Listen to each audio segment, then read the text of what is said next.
talk about Indonesia. Who are you? Oh, sorry. I'm Morten, founder of Nordic Approach, for those who don't know me. And yeah, been around since the beginning, 10 years, that's pretty cool. So I've been kind of involved in sourcing most of the time, but I'm moving a little out of that, but I'm still doing it in countries. Where Indonesia is one of them. Actually, John is still managing it, but I'm kind of there now and then. So yeah, but anyway, so I'm involved, but not like in the weeds of everything. And but on the ground for Indonesia, I'm the one that's been there kind of mainly. So yeah, we're gonna go through a little bit of what we're doing there, and hopefully why we're doing it. And yeah, I think some of you, or I know that many of you have been familiar with our Indonesians, or are familiar with them. But anyway, we go through and I will try to explain what we're doing now and maybe some future potential. So basically, Indonesia looks like this. Jenny, you have to help me if you're here. No, maybe she's not. But anyway, you're there. So so we're like mainly working in Java, which is here, like Western Java, here. We're also working in Sumatra, which is here in the southwest, kind of down here somewhere. Kerinci, I think it's not easy to see on the map, but in this area. And then there are great potential in other places, but very difficult, challenging in many ways. I'm not going to go too much into that, but we are basically looking at ways to, like find coffee from other islands, basically, with other profiles. But that's another kind of story that we can discuss at one point. But currently, what we're doing is that we have, let's say, two main suppliers. Like I said, they're in Java and Sumatra. We're doing 2 to 3 containers per year for Nordic. Then we're doing, like a little bit direct for a few clients, but that's basically it. And we have been there since 2016. That's what I had to go back to my kind of emails. But yeah, actually, like we did the first kind of thing with Buildan. I get back to that later, like in end of 2016. Unless my inbox is doing something weird, but I think that's the case. And but started very, very small. It wasn't like even a full container the first years. And even if we have, like we want to develop, not just for the sake of developing volumes, but like it's a place where I think for us at least, in terms of what we're doing, it's good to move kind of slowly. And yeah. But the cool thing, like even if the volumes are small, it's like it's a very broad range of products. And it's all it's mainly micro lots, meaning, like small to medium-sized lots, separated by process and varieties and everything. Get back to that. We do have potential to grow with the partners that we have, because they're, and again, we will look at that, but they have a structure, so, like, it's not like we necessarily have to go out and find a lot of new partners to increase our volumes there. There are stuff that we can do with the people we currently work with. I'm going to go through the two suppliers, like this one first, and kind of briefly, and then I'll spend some more time on the other one. But this is Alam Kerinci, which is like the Indonesian kind of name, I guess, or Kerinci is Kerinci, which is how we would pronounce it. And we're also referring to it as Alco Cooperative. Anyway, so this is the town, and the farmers are scattered around, and there's like Kerinci mountain kind of over here somehow, and then there's a mountain range there, and I just wanted to show this picture because it's pretty cool. There's a good amount of Sumatran tigers just in those mountains, and they're actually coming down to the cities, and they showed me even I was there like in June, they showed me like videos of the tiger coming into the villages. That's pretty crazy. So it's a cooperative structure. The location is what I call like Kaiwaro, which is like a region or a district, and it's kind of, like I said, in the southwest of Sumatra. which is pretty cool because it's not a place where they've done a lot of coffee traditionally. So I think, I mean, it's been kind of gradually, but I think they're saying most of the producers in that area, they started to plant only like 7-8 years ago. And then there are some that have had, you know, like bushes and branches and some coffee trees, but not like really doing it as a part of their, you know, like their cash crop or their business.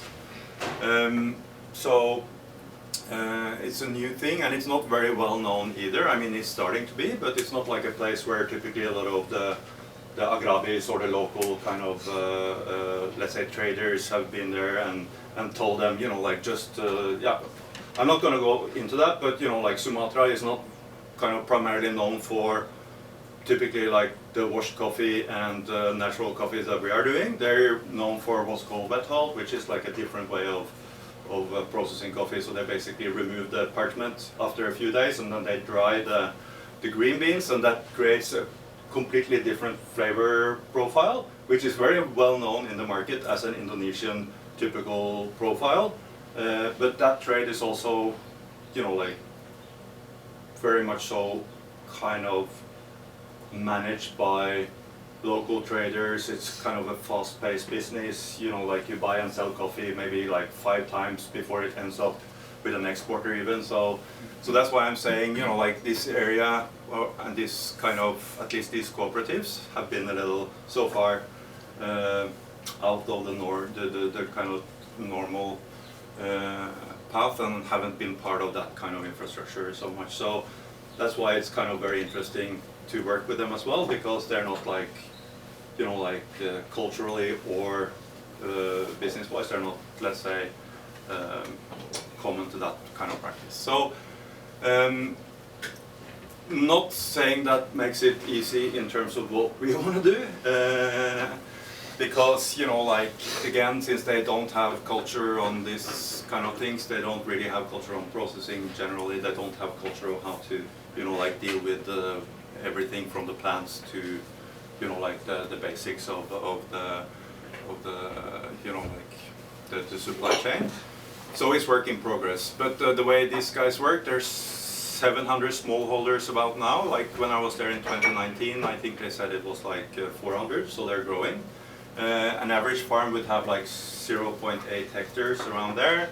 And the way they've kind of decided or divided it is that, you know, like of those 700, there's probably like, just ballpark, let's say 500 that are not like really putting any effort into what they're doing, you know, like whether it's picking or whatever. So they will just deliver, you know, normal coffee whenever they need the money, and you know, like they will produce normal coffee, meaning commercial, high commercial.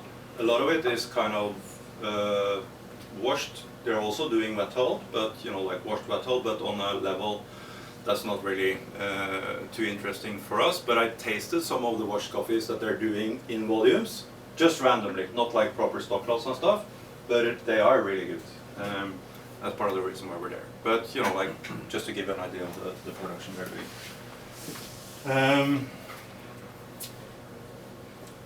So, and why we're there is that we really think, you know, like, that area have something else. It is, you know, like you recognize it. It tastes different from what I've been tasting, you know, like up in Gayo and kind of more northern Sumatra. And then, again, you know, like we can kind of work together with them and do, it's not like we can go in there and do exactly what we want, but they're very open and willing to, you know, like cooperate, and we can do kind of custom processing. And we actually have a guy called David he's from Java. He's kind of a roaster, but he's also working with farmers, mainly for the, you know, the local market in Indonesia, which is like huge also for specialty coffee now. But he's helping us because we can't be there, and then they need a lot of hand-holding. So he's kind of working for us as a, I don't know, you know, like he's a friend, but he's working kind of as a consultant, and then you know, like he can be there. He's kind of figuring out, you know, like based on what they have of infrastructure and everything, how we can do processing that suits our like needs and market and stuff like that. It's not like super experimental, I would have to say that, not here, because they're not yet there. But just doing like kind of anaerobic, semi-anaerobic naturals, meaning like cherry fermentation in bags before we dry them as naturals and normal naturals. That's what we've been kind of focusing on there with him. And for now, they're not really doing specialty for others than us, and like some kind of local roasters that are taking like 5 bags, 10 bags that again through David mainly are buying some of these naturals. And even when I'm there in Ethiopia, no, in Indonesia, it's pretty cool because like we are selling a good amount of coffee there as well. I think at one point we sold more than what we were buying like some years ago, from what I remember, Jenny. But and that's also that's pretty weird. But the thing is that like when I'm traveling there, I normally travel with roasters that are kind of competitors because they want to buy like the coffees that we're doing for export. They want to buy it for their roasteries, but it's fine because it's like not big volumes. But they're also very helpful and they're super nice. So that's cool. So yeah, they're buying a little bit of that. But besides that, I think it's for us now. But unfortunately, this year we had like some issues. We had like everything lined up. We had the PSS, right? So I was there in June, like with David, with everyone. We had like everything sorted. Coffees were tasting good. And then they have unfortunately managed to mix everything up in their warehouse, probably with like other coffees and everything. So now we're not able to buy and ship what we intended to. So we basically had to cancel the contract because the coffees were completely different.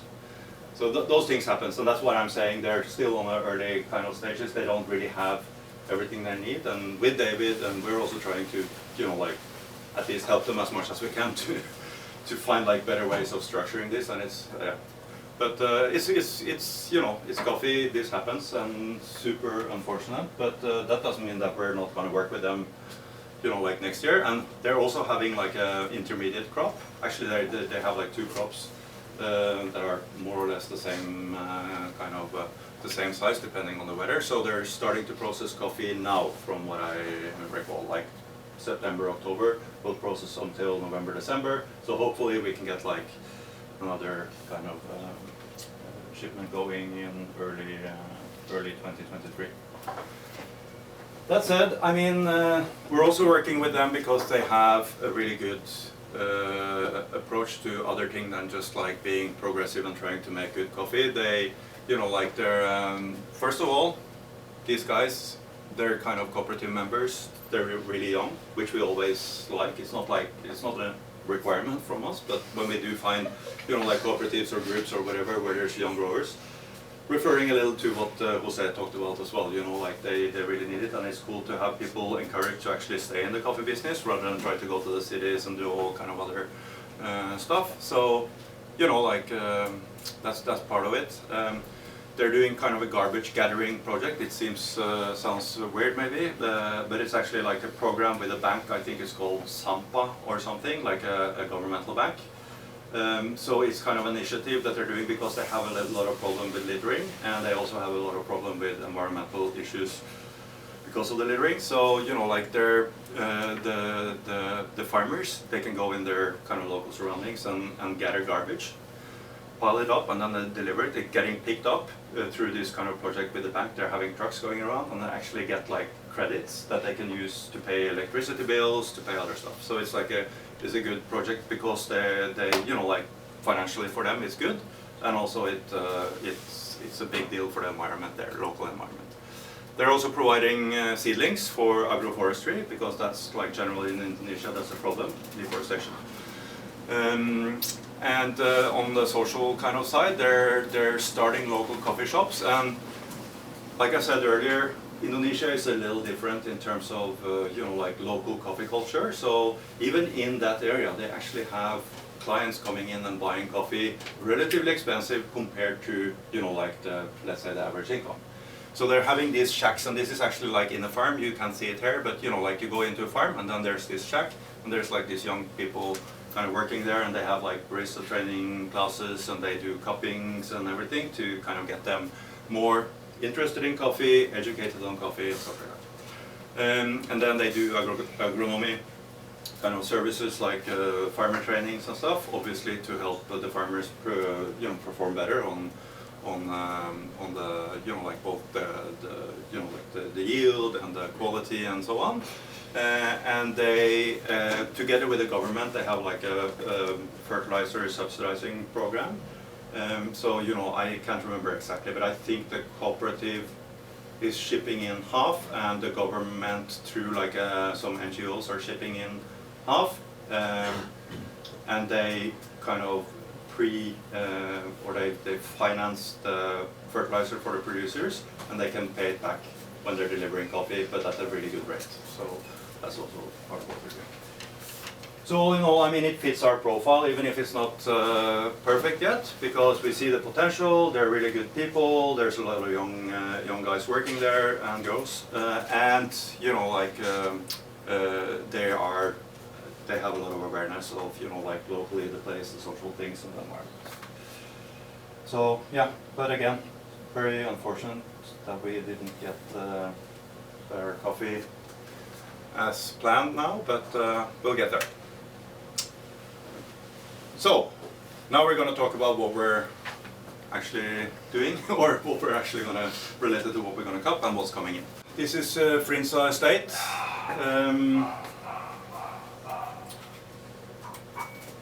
It's a family,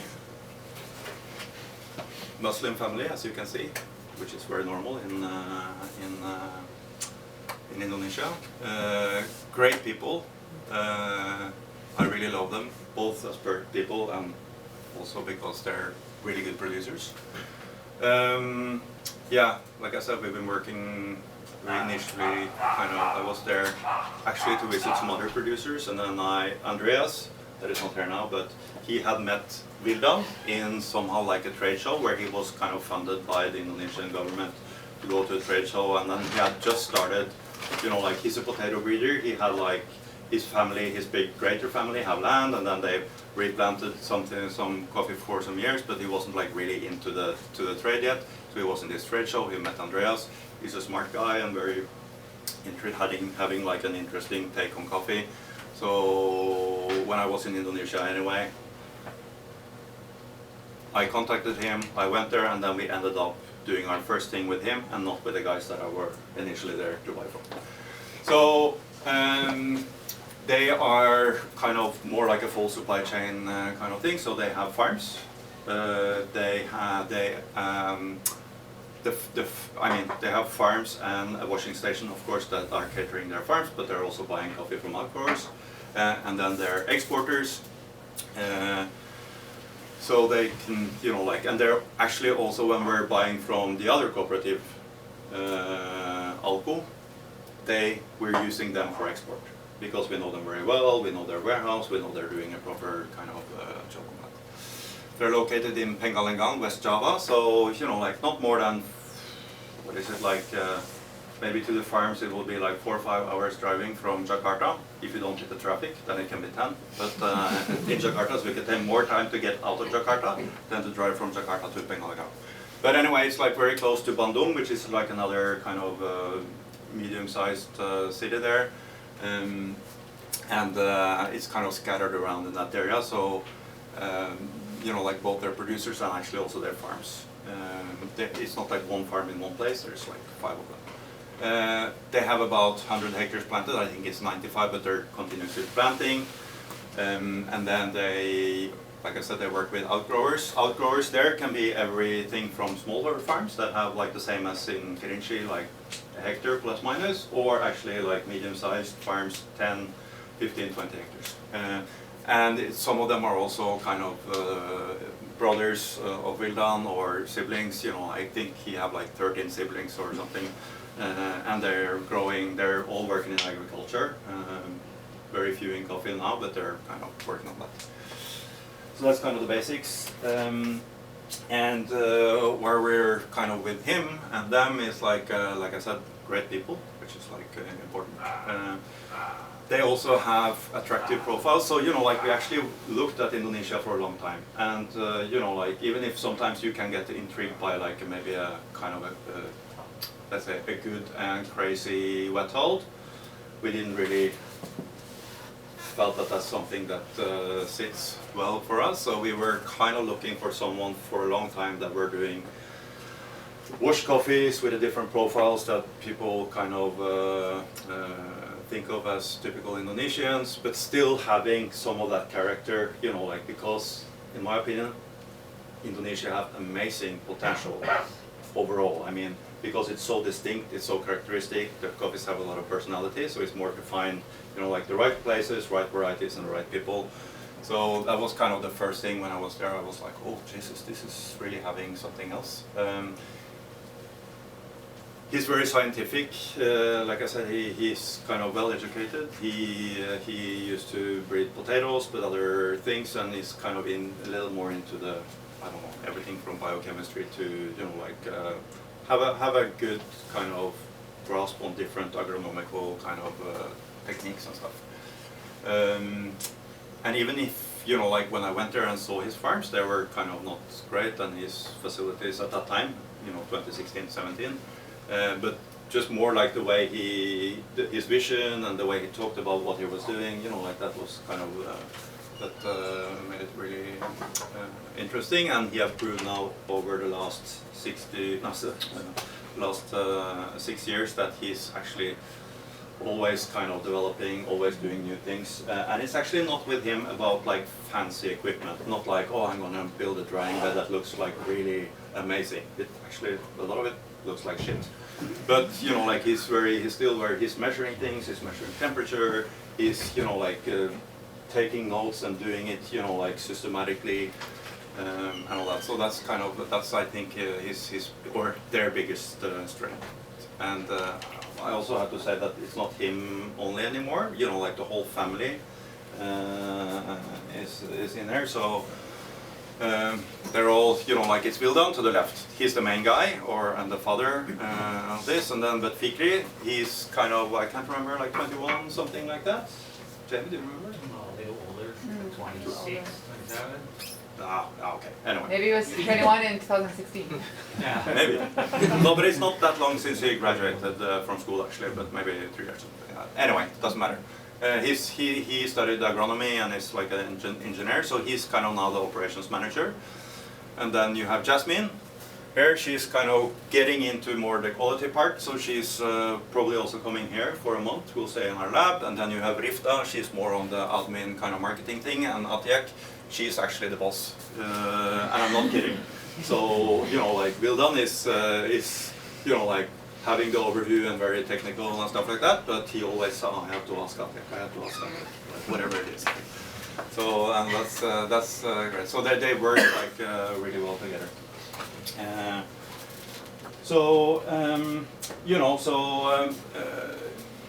but I think that works, make it like really attractive for us, and we have seen over time, and the ones I have followed have also seen that, you know, like we started with I think 2 products or something washed, and then we developed into some naturals, and then now it's like a lot of different processes and fermentations and something too crazy and too weird, and every year it's like, I'm adding a new bacteria and whatever it is. And so we're also trying to take it down to a level where it's actually manageable, for both for them and for us, but you know, like it's better that way than the other.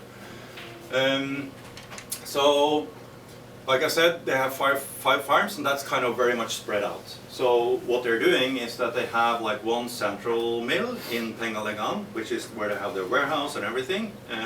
But then they have another wet mill, kind of a smaller one, in a place called Chivide, which is like 2-3 hours from the kind of headquarters, and that's why they kind of trying to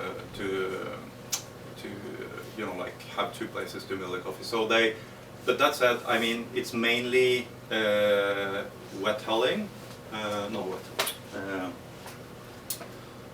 it's mainly wet, you know, like pulping in the kind of the satellite mill, and then they bring the parchment at one point down to the central drying yard where they have more control of that. And then they have the dry mill, so that's kind of the warehouse and the dry mill. Again, it's like not the most fancy equipment, but it's very aware, so they're constantly, you know, like changing stuff and looking at ways to use it, you know, like as you know, like given the you know, like the state it's in, they're really managing it well. So I think this mill, compared to what other stuff you have in Indonesia, you know, the coffee is coming out of there. Even if the equipment is old and doesn't look great, it's still much cleaner than everything else. So they've been really good in kind of generally managing the prep. And then of course out of there, they're also stuffing the containers and everything, so they're in control, which is another thing that's important for us, because this is kind of, so they're basically using a dry port, so they're taking it kind of from bundle. Yeah, that's technical, but anyway, it's better to have it that way rather than sending a truck to some port and then you don't exactly know the conditions and things like that. And the products we can do with them and that we are doing is kind of single varieties. We started out with more single varieties that we do now, but we see that there's not all of them that are greater on their own. So I think we narrowed it down. I can't remember exactly what we're doing now, but I think we're, you know, like we used to do Cigarra de Tong, for instance, as a main kind of single variety. We're not doing that much anymore. It's good, it's a great variety, but it's no. For them, it's also added cost if you're going to separate everything. So we've seen that some of them are better blended, and some of the farms are also complicated to harvest from if you're going to keep everything separate. So we're doing kind of some stuff in, you know, like just like variety blends, but then we're doing Ateng Super, which is definitely our favorite. And then we're doing P88, I think, separately. We're doing Andong Sari. They're all kind of local varieties that are, you know, like developed in the research institutes there. And Ateng Super, for instance, that's a good example of well done, because that variety was released last year as an official variety. But he got hold of it like 6 years ago and started to plant it, even if nobody knew whether it's going to be good or bad. And then we cut it, you know, like a year, 2 or 3, and it was like, Jesus, this pops. So, you know, like that's an example of how it works. And then he's been kind of continuously planting that, and now it's kind of officially released, but then he already have like seedlings for, he's going to plant another 40 hectares. And that's cool. So, and we're doing anaerobic fermentation, like I said, like that's kind of different levels of fermentation, both like in you know, like in tanks and in bags, and then he's also adding lactobacteria to some, others not, and then we have like different timelines and days and stuff like that. So we can basically do, again here, we kind of pre-book it up front of the harvest, and they basically deliver on spec, and generally it goes really well. Yeah. And for the anaerobic, they're doing both kind of the naturals and washed, and then a little bit of honey as well. And now, since you have like this new pulper, they're planning on doing kind of more experiments with levels of mucilage and things like that. When do they get that? This year, or you know, like up front of this year. So that's kind of where I'm getting now. So the development that we have seen so far is, you know, like being, beside what I've talked about, he invested in the new Penagos. And you know, like in other places that wouldn't be a big thing, but in Indonesia it's kind of, it's not very common. Sorry, what's the new Penagos? Oh, it's kind of, it's a pulping machine. Sorry, I'm just running through. So, you know, like Penagos is a pulper where you can basically adjust the level of mucilage. So, for instance, if you're going to do honeys, you can decide whether you're going to have like 100% mucilage or if you're going to have like 50% mucilage and so on. And it's also a very eco-friendly pulper. It uses very little water compared to traditional pulpers. So, yeah. But besides that, we pre-booked so much naturals from him this year, and he knew because we've been talking about that. So, and again, I said it doesn't look fancy, but this works.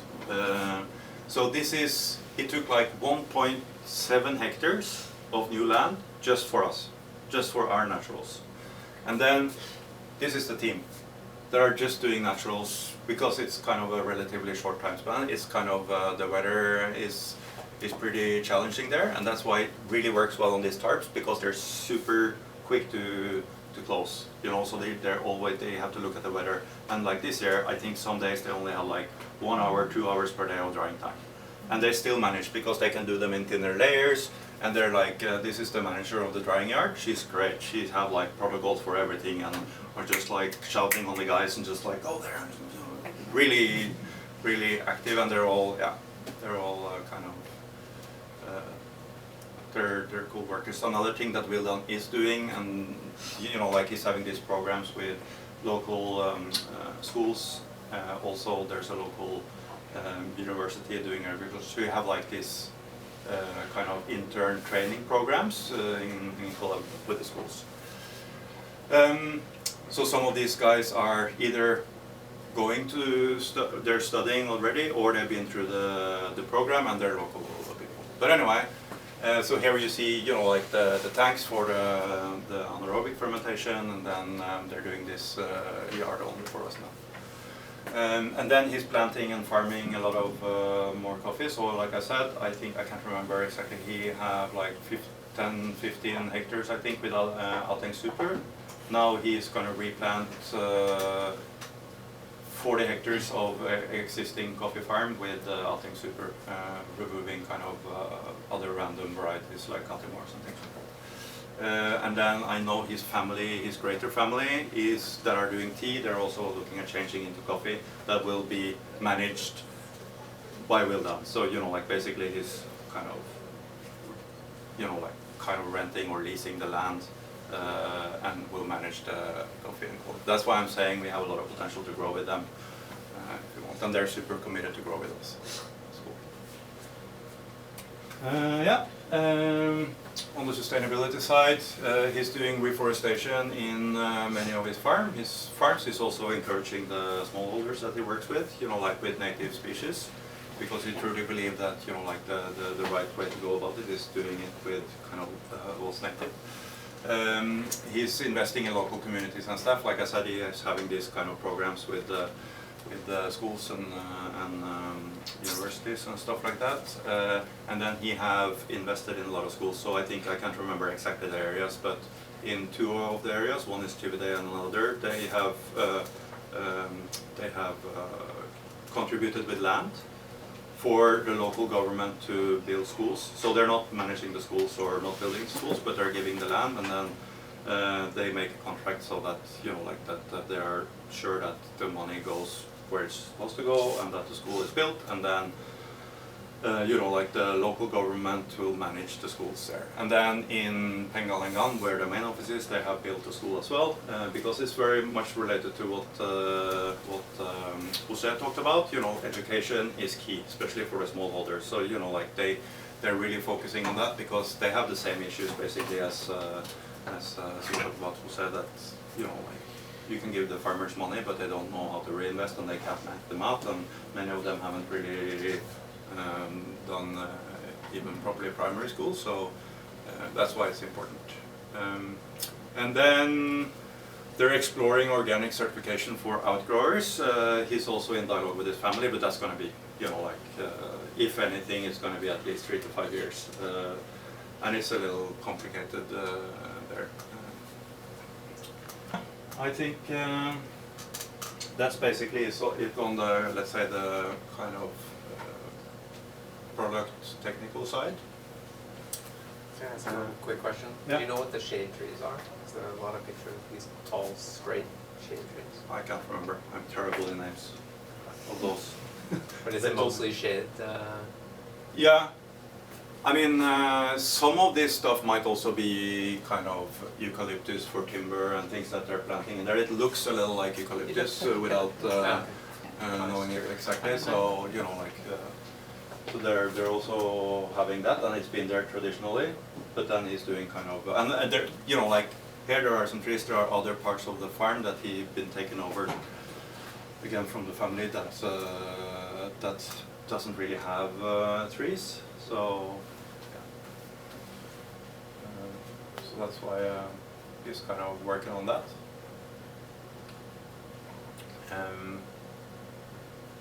I think I can finish and then we can take questions. I just want to go very quickly, not like this is not related to a specific price for you guys, but I just want to explain very quickly how we work with them as an example.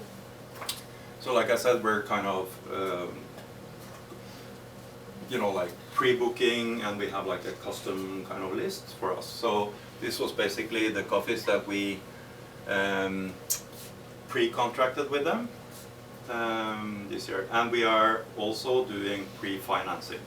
So we're, you know, like because they, like everyone, especially when we're asking for more expensive preps and stuff like that, cash flow is complicated, and getting like local finance is also expensive and complicated. So I think we're pre-financed 180,000, yeah.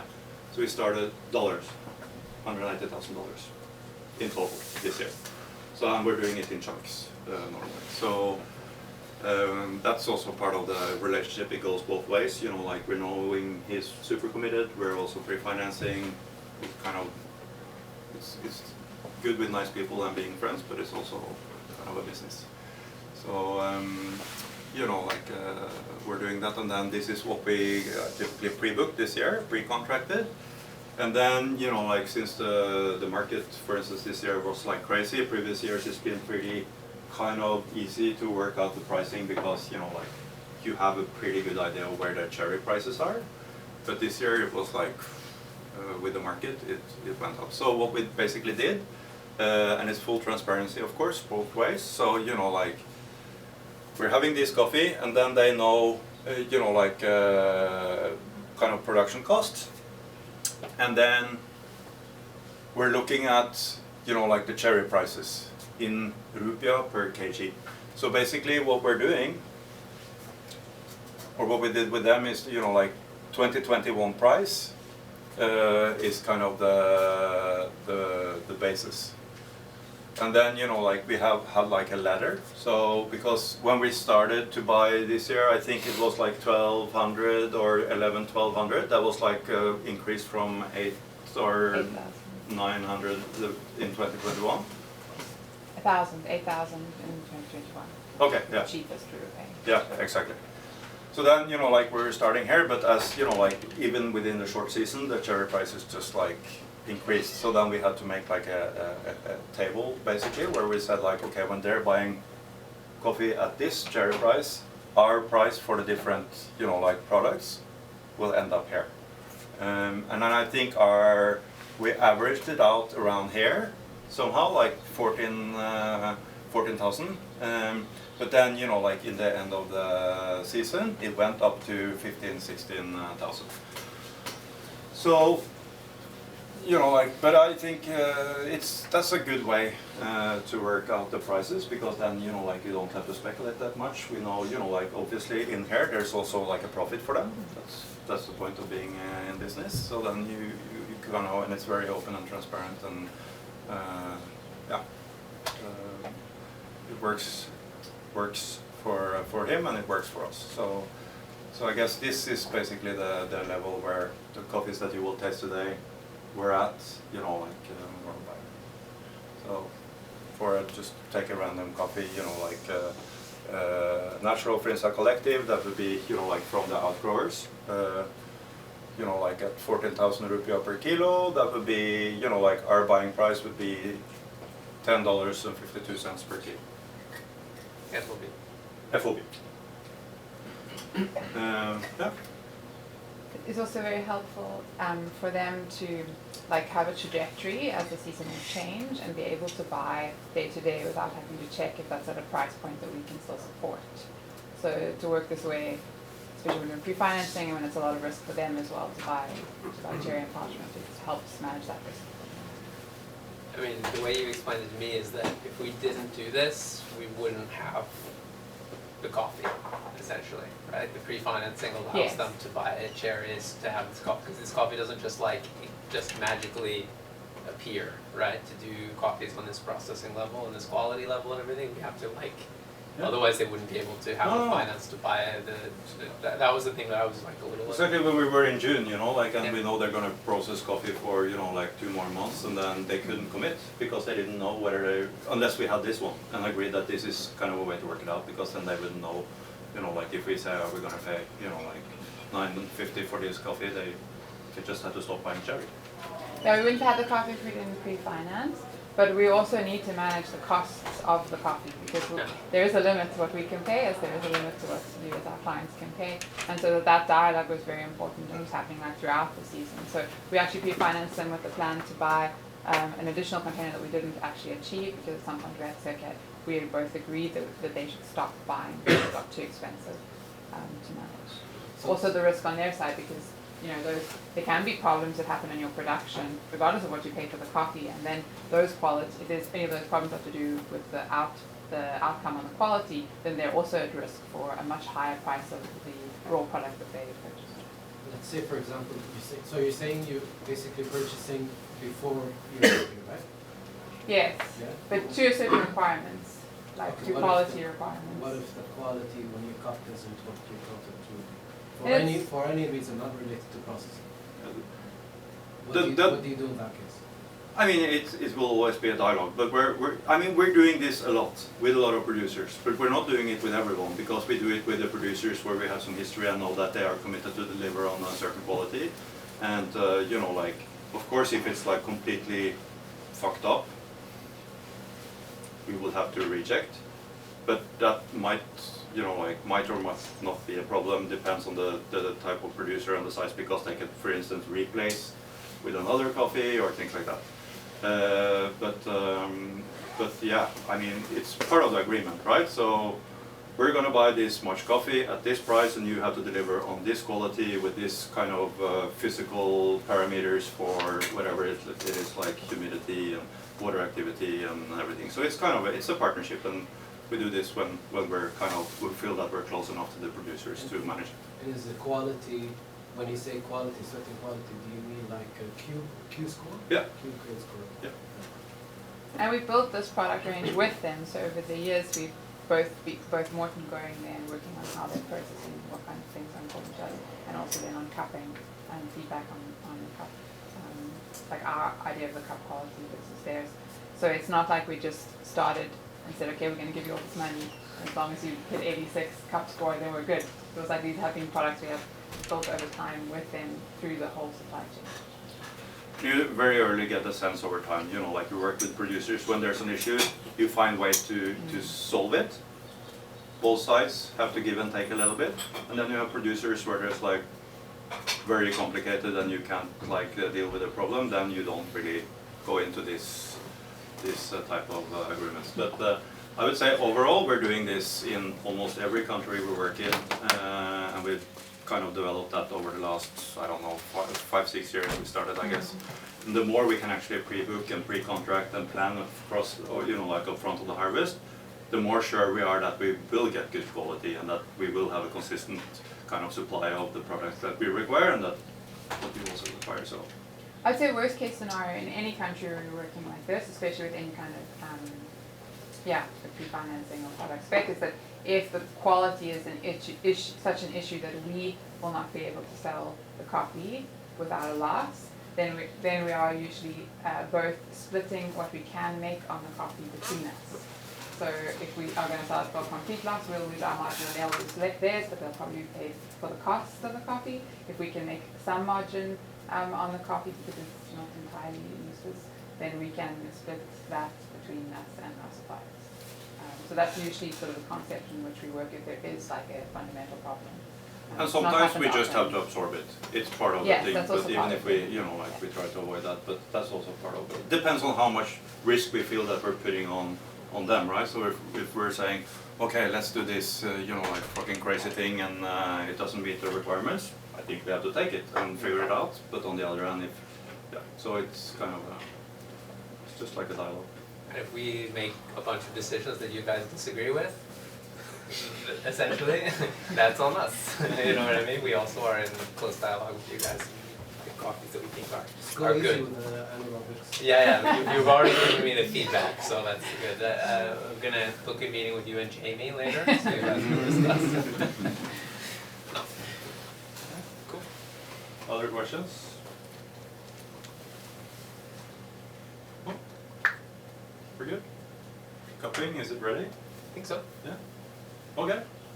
Great, thank Done. you.